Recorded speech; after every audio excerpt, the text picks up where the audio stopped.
जगियापुर नामक गांव में रमेश अपनी बीवी सरोज के साथ रहा करता था। रमेश के पास बहुत धन दौलत थी।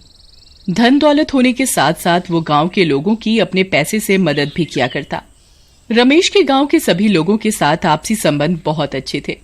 एक दिन गांव के लोग रमेश को मिलकर गांव का सरपंच बना देते हैं। सरपंच बनने के साथ साथ रमेश पर काफी जिम्मेदारियां आ जाती हैं। वो ज्यादातर कोशिश करता कि गांव के सभी लोगों की मदद हो सके और सब अपनी जिंदगी खुशी से जिएं। एक दिन रमेश अपनी पंचायत में बैठा था।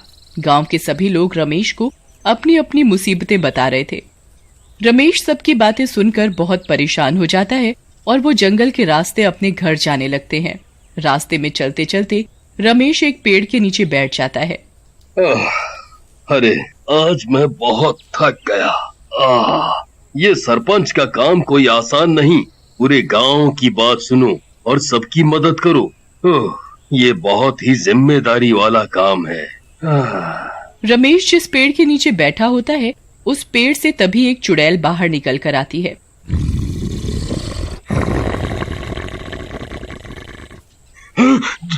चुड़ैल, अरे मुझे बचाओ, मुझे बचाओ, कोई मुझे बचाओ।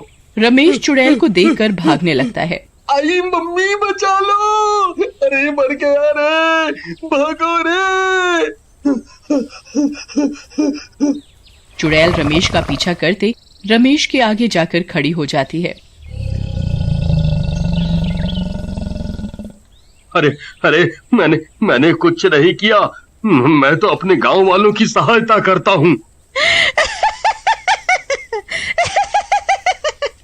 तुम डरो मत, तुम मुझसे बचकर अब कहीं नहीं जा सकोगे। अरे मत करो मेरे साथ ऐसा मत करो मेरे साथ।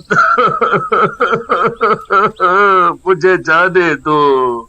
रमेश चुड़ैल के आगे बहुत गिड़गिड़ाने लगता है। अरे तुम मुझसे डरो मत। एक समय पहले मैं भी इसी गांव की निवासी थी, लेकिन मरने के कारण मैं चुड़ैल बन गई। तभी से मैं इस पेड़ पर रहने लगी। लेकिन जैसे तुम मुझे देखकर डर रहे हो, वैसे ही सब तुम्हें देखकर भी डरा करेंगे। मैं तुम्हें अपने जैसा बना दूंगी। ये कहकर चुड़ैल रमेश को भी अपने जैसा बना देती है और उधर से गायब हो जाती है।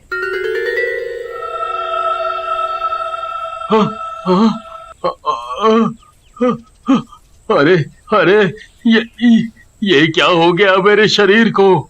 मैं भी उस चुड़ैल की तरह भयानक दिख रहा हूँ।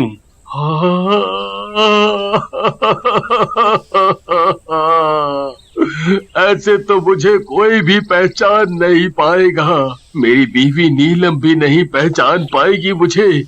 गांव के लोग भी मेरे पास नहीं आएंगे।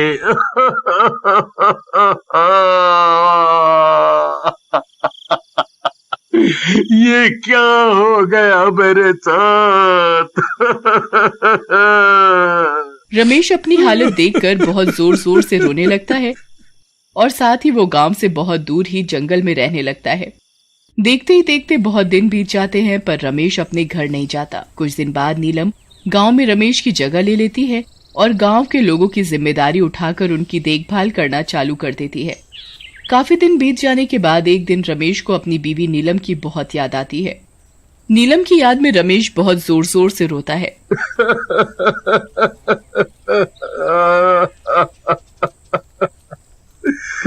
नीलम,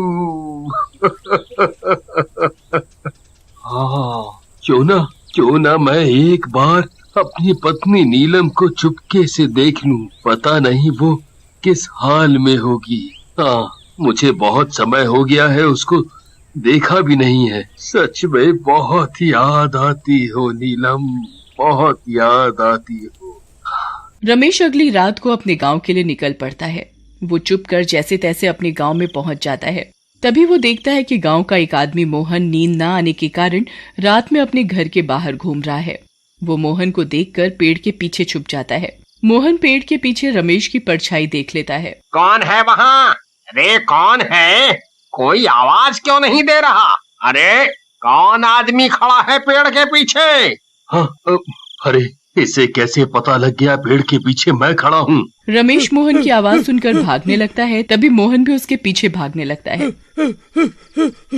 अरे मैं हूँ। मोहन रमेश को भूत समझ बैठता है और जोर जोर से चिल्लाने लग जाता है। हाय राम, बचाओ बचाओ। मोहन चिल्ला ही रहा होता है, इतने में ही रमेश उधर से अपने घर की तरफ भाग जाता है।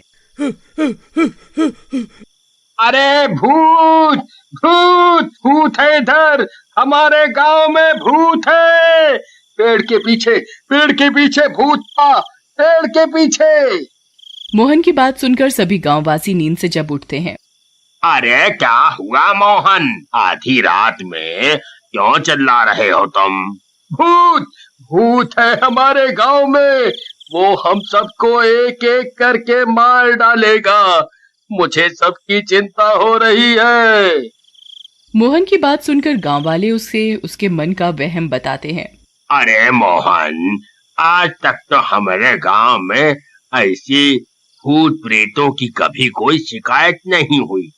लगता है तुमने कोई बुरा सपना देख लिया होगा।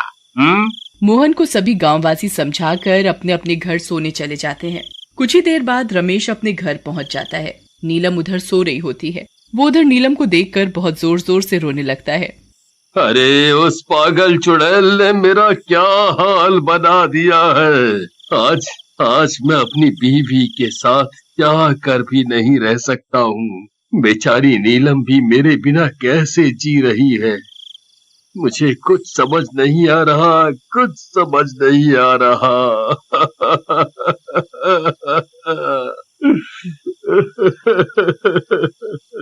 रमेश नीलम को देखकर रो रहा होता है। तभी नीलम को नींद में कुछ महसूस होता है। नीलम नींद से जाग उठती है। अरे मुझे ऐसा क्यों लग रहा है कि घर के अंदर कोई है? मुझे अभी ऐसा महसूस हुआ कि कोई आदमी है मेरे घर के अंदर।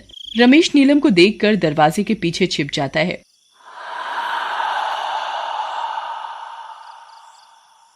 जिस दरवाजे के पीछे रमेश छिपा होता है उसी के सामने एक शीशा होता है। नीलम घर में चारों तरफ देख ही रही होती है, तभी उसकी नजर शीशे पर पड़ती है। उस शीशे में रमेश दिखाई देता है। नीलम रमेश का चेहरा देख बहुत खुशी से चिल्लाती है।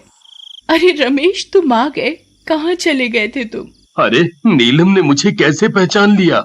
रमेश दरवाजे के पीछे से निकल कर आता है और सारी कहानी अपनी पत्नी नीलम को सच सच बताता है। तुम चिंता मत करो रमेश, मेरे पास इसका भी इलाज है। हम गांव के साधु बाबा के पास जाएंगे, वो हमारी मदद जरूर करेंगे। अगले ही दिन नीलम और रमेश सुबह सुबह उठकर गांव के साधु बाबा के पास जाते हैं। रमेश और नीलम वहां जाकर सारी घटना बताते हैं। बाबा रमेश को अपने पास बिठाता है और उसके माथे पर एक भभूति लगाता है और साथ ही वो बहुत जोर जोर से मंत्र जाप करने लगता है। मंत्र जाप करते करते साधु के आगे चुड़ैल प्रकट हो जाती है, जिसने उसे अपने जैसा बनाया था।